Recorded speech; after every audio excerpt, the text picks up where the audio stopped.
If you place excessive focus on the imperfection or areas of unconsciousness,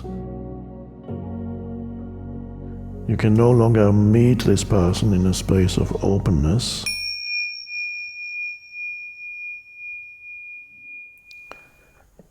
I always start with not knowing what to say. That's the reason for the silence.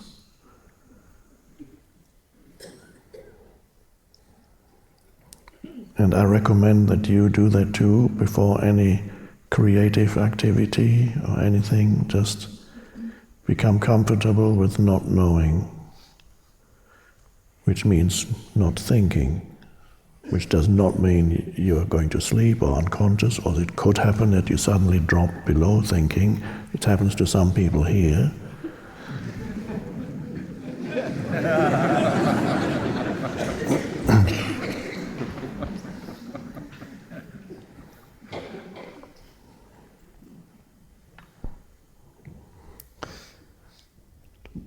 Now, normally to sit in front of an audience and not know what to say could be a nightmare. In fact, some people have nightmares of that kind. They're sitting somewhere and suddenly the curtain opens and it's a theater and they're all looking, I've forgotten my lines. Public speaking for many people is one of the most stressful things.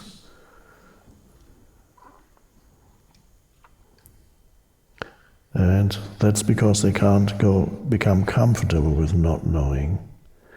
The big difference is becoming comfortable with not knowing and feeling, I don't know, but I should know. That's very uncomfortable.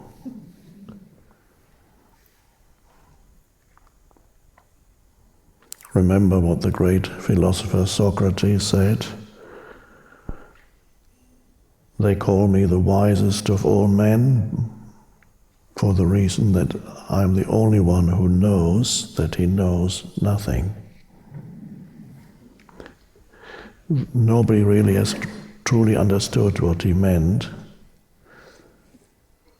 People thought he was just pretending not to know. But I'm convinced that he was referring to the state of not knowing, which is also, of course, the state of not thinking, but awareness, out of which the whole philosophy emerged. The creative use of mind emerged out of the space of no mind. If you have no access to the space of no mind, then your mind will not be creative in any way. In other words, it's just you can only have to rely on what you have acquired, and you will be moving within the conditioned realm of the mind. Whatever the mind has been conditioned by, that's all you have then.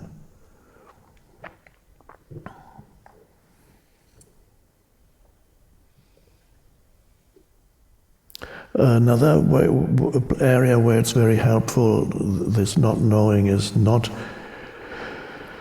to formulate conclusions on limited, insufficient evidence, to come to conclusions that become rigid thoughts in your mind concerning, for example, other people or yourself, or what you call your life. Such as, for example, let's say you have a relationship, an intimate relationship, then he or she betrays you in the conventional narrative, and then you immediately, the mind jumps to this conclusion, I'm never going to trust any woman or man again, never. You've just would have constructed a dreadful prison for yourself. So you have a thought that suddenly dominates your mind, in order to I'm not going to suffer again in that way, this is no more, These conclusions can become self-made prisons, and then you walk in and you shut the door, and there you are, stuck in that mind pattern, never again being able to relate openly to a man or a woman.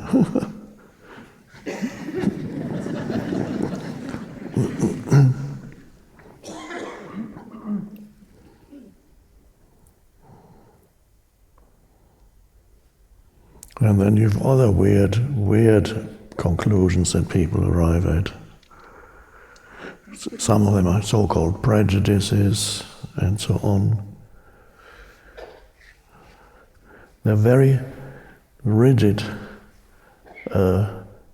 mental formations that deprive you of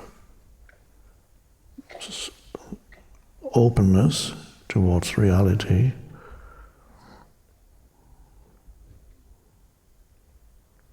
So it's good to be, with relation to other people, also frequently not to be very careful with formulating conclusions about other people, individuals or groups of people. Remain as much as possible in the state of not knowing conceptually, and yet there is a deep knowing there, but it's not a knowing that creates separation between you and the other.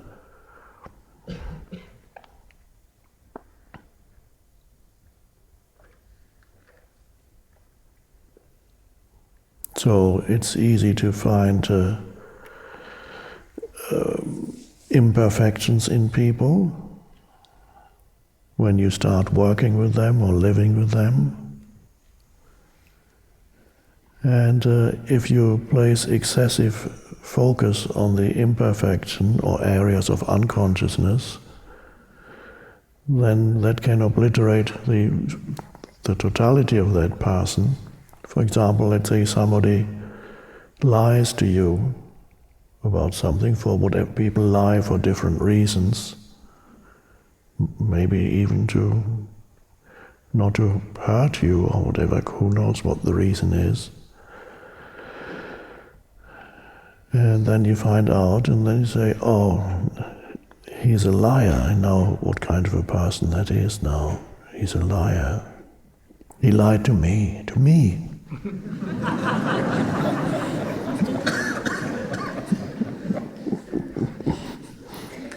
Of course, that makes it much worse than me.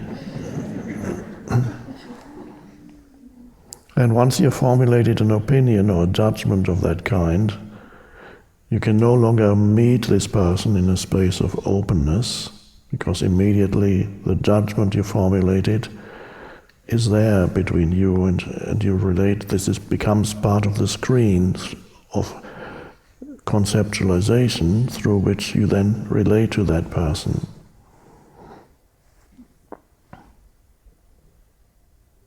Now, if you formulate a judgment about an entire group of people, a political group of people, a religious group of people, all, whatever they are like that, all, well, then when you meet an individual representative of that group, you will no longer be able to meet him or her, because you're meeting your mental image that you have created.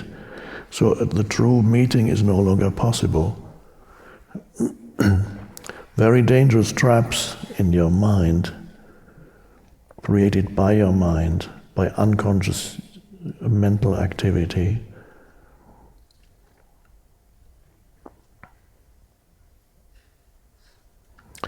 What is conventionally called, which is fashionable these days, identity politics and stuff like that is also dangerous, because you have entire groups of people, and anybody who belongs to that group, you don't no longer look at the individual human being. So anybody who belongs to this group is like that.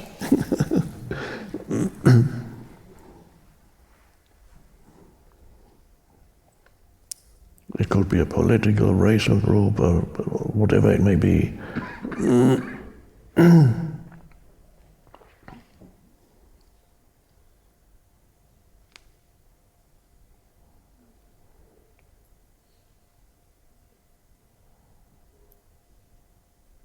So it's all to do with forming mental screens so that make communication almost impossible, true communication.